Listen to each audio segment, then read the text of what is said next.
just want to say, I hate my purse. I absolutely hate it.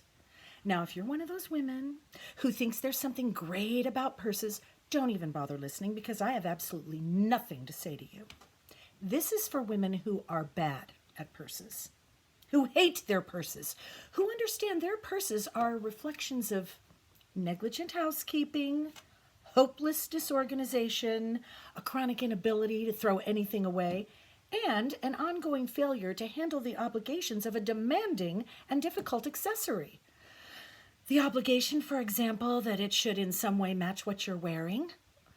This is for women whose purses are a morass of loose Tic Tacs, Advils, lipsticks without tops, little bits of tobacco, even though there's been no smoking going on for at least 10 years.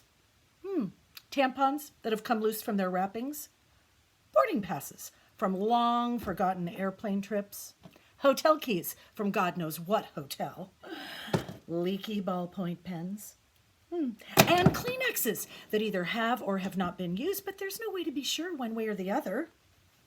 This is for those of you, in short, who understand that your purse is in some absolutely horrible way you.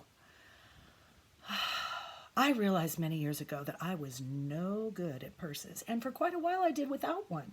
Because when I went out at night, I managed with just a lipstick, a $20 bill, and a credit card tucked into my bra. But unfortunately, there were times that I needed to leave the house with more than just the basics. So I bought an overcoat with large pockets. This, I realized, turned my coat into a purse, but it was still better than carrying a purse. Anything is better than carrying a purse because here's what happens when you buy a purse. You start pledging yourself to neatness, right? You start small, but you start pledging yourself to neatness. You start vowing that this time it will be different. You start with a wallet and a few cosmetics. But within seconds, your purse has accumulated the debris of a lifetime. The cosmetics have somehow fallen out of that shiny cosmetic bag. The coins have tumbled from the wallet. And the credit cards are somewhere. Where? Where are they? Oh, there's a half-drunk bottle of water, along with several snacks that you saved just in case you found yourself starving and unaccountably craving a piece of cheese that tastes like plastic. Perhaps you could fit your sneakers into your purse. Yes, by God, you can. Before you know it, everything you own is in your purse. You could flee the Cossacks with your purse, but when you open it up, you can't find a thing. Your purse is this big dark hole full of stuff you spend hours fishing around for. What's the solution? Well, I tried spending quite a lot of money on a purse, the theory being that having an expensive purse would inspire me to become a different person, but that didn't work. Oh, I also tried one of those Prada backpack purses, but I stuffed so much into it, I look like a Sherpa. And then one day, I found myself in Paris with a friend who announced that her goal for the week was to buy a vintage Kelly bag.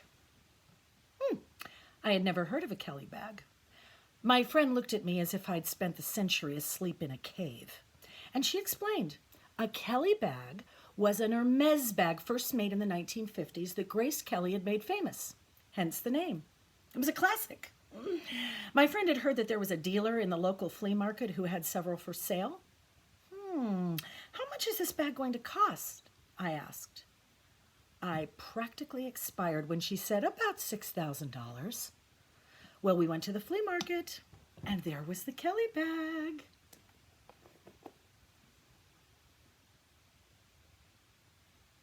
I didn't know what to say. It looked like the sort of purse my mother used to carry.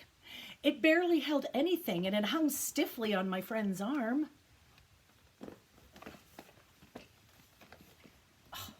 Now, I may not be good at purses, but I know that any purse that hangs on your arm instead of across your shoulder immobilizes half your body, and more importantly, adds 10 years.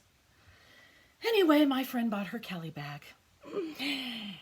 It cost only $5,600. Wasn't exactly the color she wanted, but it was in wonderful shape. Of course, it would immediately have to be waterproofed because it would lose half its value if it got caught in the rain. Waterproofed? Caught in the rain? It had never crossed my mind to worry about a purse getting caught in the rain. Thank God it was time for lunch. We all went to a bistro, and the Kelly bag was placed in the center of the table, where it sat as a small shrine to a shopping victory. And then, outside, it began to rain. My friend's eyes began to well with tears. Her lips closed tightly. In fact, to be completely truthful, her lips actually pursed. It was pouring rain, and she hadn't had the Kelly bag waterproofed. She would have to sit there all afternoon and wait for the rain to end rather than expose that bag to one droplet of moisture. It crossed my mind that she and her Kelly bag might have to sit there forever. She would get old, although her Kelly bag would not. And she and the bag would eventually, like some modern-day version of Lot's wife, metamorphose into a monument of what happens to people who care too much about their purses. At that point, I gave up. I came back to New York, and I bought myself a purse. Well, it's not a purse exactly, it's a bag. It's definitely the best bag I've ever owned. It is yellow and blue, so it matches nothing at all, and therefore on a deep level matches everything. It is made of vinyl and completely waterproof. It's equally unattractive in all seasons of the year. It costs next to nothing, though, $26, and I will never have to replace it because it seems to be completely indestructible. And what's more, having never been in style, it can never go out of style. Oh, it doesn't work for everything. I admit, on rare occasions, I am forced to use a purse, one that I hate, but mostly I go everywhere with my yellow and blue vinyl bag. And wherever I go, people say to me, "Oh, I love that bag. Where did you get that bag? Ah, that is the greatest bag." The Metro card bag. Buy one.